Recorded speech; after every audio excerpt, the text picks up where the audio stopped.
कहनी हा छठ सो करे के असो की कोसी जी घाट पर भरे के अम्मा जी कहनी हा छठ सो करे के असो की कोसी जी घाट पर भरे के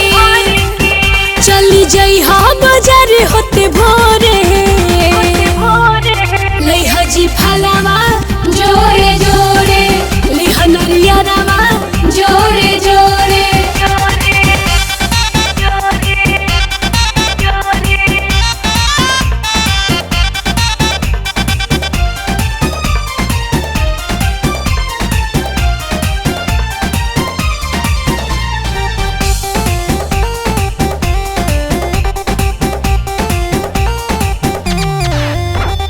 गेहुआ सुखा के रखले बानी जाके पिसा दी हो घटिया पदुभिया जामल बाटे जाके छिला दी हो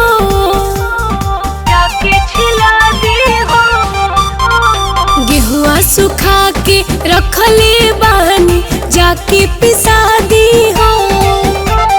घटिया पदुभिया जामल बाटे जाके छिलाती हो सब अपन अपन घटिया गोरे लइहा जी फलावा जोरे जोरे लिहा नरियरवा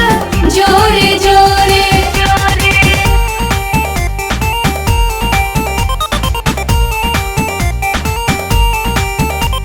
जय हो छठी जय जय मैया जय हो छठी जय हो मैया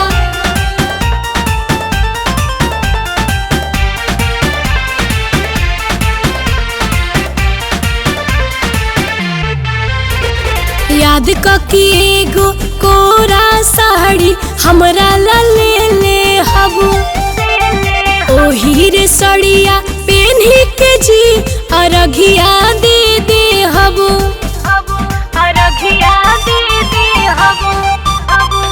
याद ककी एगो कोरा साड़ी हमरा ला ले ले हबू ओही रे सड़िया